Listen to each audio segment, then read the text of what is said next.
seguir avanzando con los estilos de vida de las personas, de los posibles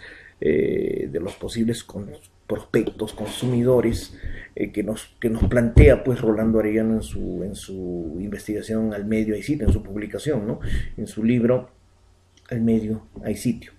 Bien, estábamos vislumbrando lo que concierne a los sofisticados, las modernas, los conservadores, los progresistas, y también tenemos a las adaptadas, que son madres de familia de mediana edad, 30 más, que son, como su mismo nombre lo indica, o sea, conservadoras, en el sentido de que les gusta la tradición, de repente las cosas retro, las cosas que no exijan demasiada rimbombancia, demasiada moda, son personas mesuradas, de repente que están conformes en el buen sentido, ¿no? Conformes con su estatus de vida, conformes con su posición económica, y que de repente quieren vivir una vida un poco más sola, más tranquila, con menos avatares, con menos cambios. Y bueno, eso es respetable, ¿no? Y también tenemos a los resignados. Los resignados son aquellas personas pues con ingresos pues debajo de la media, el sueldo mínimo, y que en definitivamente son de extracción andina, de edades mayores, y que prácticamente sobreviven dentro del mercado, sobreviven dentro de las ciudades, sobreviven, prácticamente son personas bastante pesimistas en el sentido de que no han tenido oportunidades y ya pues están con un pesimismo que se da a notar, ¿no? Pero que sin embargo tienen necesidades, y son muchas, y para eso la investigación de mercados nos va a permitir enfocar pues nuestros productos, ¿no? Por ejemplo, hay una publicación que se llama La riqueza en la base de la pirámide, en la cual pues por ejemplo se cita el caso de la India, en el cual las grandes organizaciones, las grandes empresas de Occidente, esto pues era hace 5 o 6 años atrás, se fijaban solamente en el mercado pues de los mercados grandes de Norteamérica, de Europa y de Japón y el sudeste asiático. Pero sin embargo, y bueno, entre todos ellos suman pues un aproximado de 2.000 millones de personas. Pero tenemos a 4.000 millones o 5.000 millones de personas que no acceden a los beneficios de la vida moderna. Entonces este cuestionamiento se hicieron y empezaron a producir pues artículos de consumo a muy bajo precio, digamos champús, jabones a 10 céntimos, haciendo una analogía, ¿no? Con nuestro país, con nuestra moneda nacional. Bien, bueno, en este sentido podríamos también decir que la investigación de mercados se clasifica en función a quienes realizan el trabajo. Tenemos la investigación interna y la investigación externa. Obviamente las ideas de respecto, tanto creativas como respecto a los clientes, se pueden dar dentro de nuestra propia organización, es decir, todas personas tenemos un background de información, un backup de información bastante rica y que nos puede orientar en la toma de decisiones. ¿Por qué? Porque nosotros somos parte de una estructura social y cada una de las personas que somos integrantes de la organización viene de un estrato social, viene de un contexto social, el cual nos puede servir para inferir los hábitos y costumbres de las personas parecidas a nosotros, ¿no? También tenemos la investigación externa. Bueno, la investigación externa pues es la clásica, ¿no? La clásica prospección por barrios, por edades, por sexos, etcétera, etcétera, ¿no? En función a la naturaleza del trabajo en sí. Decíamos pues que la clasificación de la investigación de mercados, en este caso vamos a mencionar el caso de la clasificación en función a la naturaleza del trabajo en sí. Tenemos pues la investigación de opinión pública. Esta investigación trata de determinar o analizar la diversidad de opiniones que tiene la población respecto a un hecho. Esto normalmente lo hacen los medios de comunicación masiva, pero lo hacen permanentemente, de tal forma que podamos darnos una idea pues de las encuestas de opinión, por ejemplo, los niveles de aceptación y de recordación del gobierno de Ollanta Humala, del gobierno de Pedro Pablo Kuczynski o de alguna autoridad o de algún personaje conocido. Normalmente esto lo vemos más en política, ¿no? Bien, investigación de rating. Determina el nivel de liderazgo o supremacía de una determinada empresa en un rubro determinado. Por ejemplo, ¿quién tendrá en nuestro contexto, quién tendrá más sintonía? ¿El programa de Gisela, el Gran Show o el programa de Beto Ortiz, ¿no? El valor de la verdad, ¿no? Entonces, son dos programas que, si bien es cierto, tienen un contenido bastante discutible en muchos casos. Sin embargo, pues van a generar ingresos para las organizaciones y para los promotores de aquellos eventos, ¿no?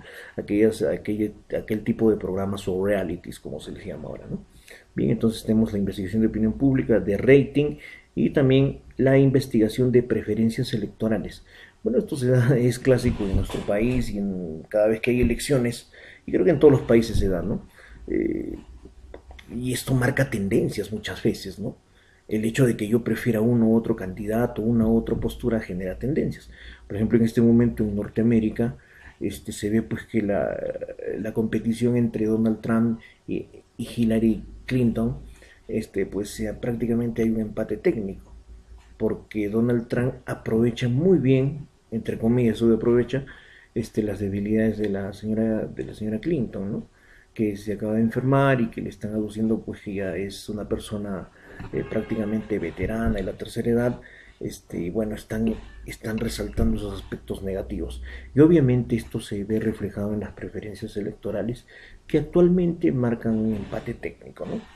La investigación de ventas, cuya finalidad es determinar los niveles de venta globales que tiene un determinado producto en un periodo determinado de tiempo, ¿no? Es usada para conocer las fuerzas de ventas que tiene la competencia. La investigación de mercados no solamente es pues prospección de consumidores, también es conocimiento de la competencia. Porque si yo conozco la competencia y sus vulnerabilidades, lógicamente que voy a poder tomar mejores decisiones. También vamos a investigar los canales de distribución. ¿Qué canales de distribución son los más apropiados? Por ejemplo, los formatos PayPal o PayPal, ¿no? PayPal. Bueno, en este sentido nos permiten pues pagar con una tarjeta de crédito una serie de consumos que podemos realizar.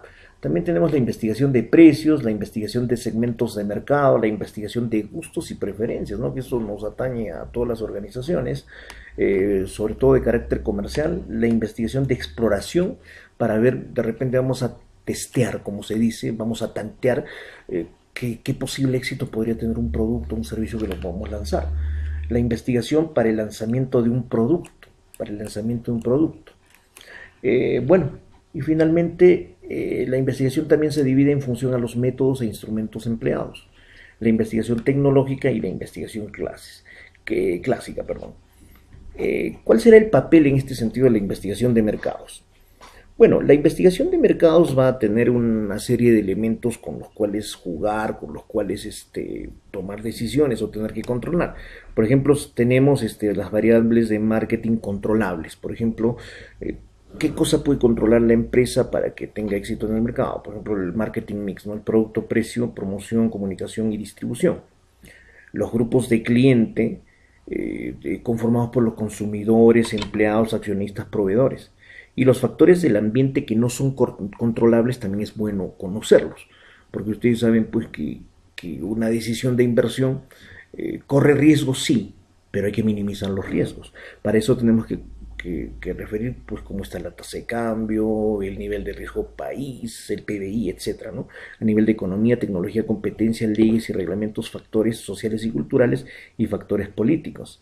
Entonces, la investigación de mercados en términos concretos, ya para sintetizar acá, ¿qué cosa nos va a permitir? La toma de decisiones, nos va a permitir proporcionar información, nos va a permitir determinar necesidades de información. Es decir, nos va a permitir tomar decisiones. ¿Qué hago o qué no hago en este momento? ¿Es mesurable? ¿Es redituable? ¿Es posible lanzar un producto, un servicio? ¿O va a ser un riesgo tremendo? Entonces me permite tomar decisiones de inversión, tomar decisiones de acción, tomar decisiones de personal, tomar decisiones de presupuesto, de gestión, etcétera. También nos proporciona información, ¿no? Porque es importante, pues la información es poder, el conocimiento y la información, así como los datos se transforman en poder de decidir. Y bueno, finalmente determinaremos las necesidades de información, qué cosa me falta conocer de mi producto en relación a la perspectiva que tengan los clientes. Y bueno, eso es importante, ¿no? Por ejemplo, qué hace mi competencia, cómo hago mi business intelligence, es decir, mi sondeo de la competencia, qué cosa está haciendo, cómo desarrollo mi inteligencia de mercado, etcétera, ¿no? Bueno, y los gerentes de marketing seguramente a partir de la investigación de mercado van a segmentar a sus consumidores, seleccionar su segmento meta, su target, ejecutar programas de marketing y herramientas de ejecución y control al respecto, ¿no? Bueno, entendamos acá que la investigación de mercados va a seguir pues los pasos del método científico. Del método científico o del método de investigación formal, ¿no? Primero estableceremos unas necesidades de información. ¿Qué cosa necesitamos? Luego plantearemos el problema, formularemos el problema, plantearemos los objetivos del estudio, plantearemos en función a antecedentes, a un marco teórico, la hipótesis, y el paso siguiente es determinar qué diseño de investigación vamos a utilizar. Existen diseños de carácter cuantitativo, por ejemplo, los diseños exploratorios, los diseños descriptivos, los diseños correlacionales, los diseños explicativos, y los diseños predictivos y los diseños experimentales. Esto dentro del contexto del ámbito cuantitativo. Dentro del ámbito cualitativo, los diseños cualitativos son, por ejemplo, la inserción en las comunidades, las historias de vida, la etnografía, el estudio de casos, la investigación-acción, ¿no? Que nos van a permitir hallar de la mejor forma la información que requerimos, midiendo y evaluando la subjetividad de las personas, ¿no? Porque ustedes sabrán pues que el ser humano es subjetividad, y muchas veces el ser humano no es tan racional como aparenta. En ese sentido somos más emocionales. Entonces, ¿qué motiva esas emociones? ¿Qué cosa? Ahora la neurociencia pues nos da vislumbres de cosas muy interesantes, ¿no? Cómo detonar, entre comillas, las emociones para obtener un rédito, un beneficio en pro de la empresa, ¿no? En este sentido, una vez decidido el diseño, formular el planteamiento del problema, la formulación, los objetivos, la hipótesis, el marco teórico, estableceremos el diseño, como vuelvo a repetir. Finalmente haremos el trabajo de campo, pero previamente desarrollaremos un instrumento de recolección de datos, que puede ser un cuestionario, que podemos utilizarlo de repente una ficha de observación, una guía de estudio, etc. Eso nos va a permitir pues acopiar información. Luego de acopiar la información la procesaremos estadísticamente e interpretaremos los resultados. Para esto es importante trabajar con estadística descriptiva y estadística inferencial. La estadística descriptiva, pues como sabemos, pues es el análisis de frecuencias, el análisis de histogramas, de gráficos circulares, de porcentajes, de frecuencias relativas acumuladas, etcétera, ¿no? Y bueno, la estadística inferencial nos va a corroborar, nos va a permitir comprobar una hipótesis, ¿no? De repente yo pienso que un mercado tiene una posibilidad del 95% de redituabilidad o rentabilidad, pero al final de cuentas hago una prospección de mercado y resulta pues que este mercado no tiene ni el 10% de rentabilidad. Bueno, ese es un caso extremo, pero se puede comprobar y corroborar la hipótesis, ¿no? Muy bien, en ese sentido, vamos a ver pues que el proceso de la investigación de mercados es un proceso secuencial, analítico y reflexivo permanentemente, puesto que sigue los pasos de la investigación formal, ¿no? Que muchos le llamamos el método científico, ¿no? En ese sentido, finalmente lo que nosotros tenemos que decidir en este momento es básicamente qué problema, con qué empresa vamos a trabajar y qué necesidades de mercado tiene esta empresa para de tal forma hacerle un diseño de investigación de mercados que va a ser bastante redituable porque nos va a permitir, les va a permitir a las personas generar, a los empresarios me refiero, generar rentabilidad, generar conocimiento, generar estrategias que nos puedan permitir atender de la mejor forma, de una forma absolutamente redituable a nuestros clientes, ¿no? Bien, estimados estudiantes, en este sentido les digo que sigan estudiando. Para la siguiente clase seguramente me van a traer ya, número uno, el objeto de estudio, la unidad de análisis, que puede ser una empresa, y bueno, van a hacer una pequeña formulación del diseño, ¿no? Formulación de la metodología y del diseño de la investigación que van a ejecutar, ¿no? Bien, estimados estudiantes, para mí es un gusto conversar con ustedes. Seguramente que en sesiones de clase va a haber mayor interacción y esto es fundamental. Bien, estimados estudiantes, muchísimas gracias y buenas noches.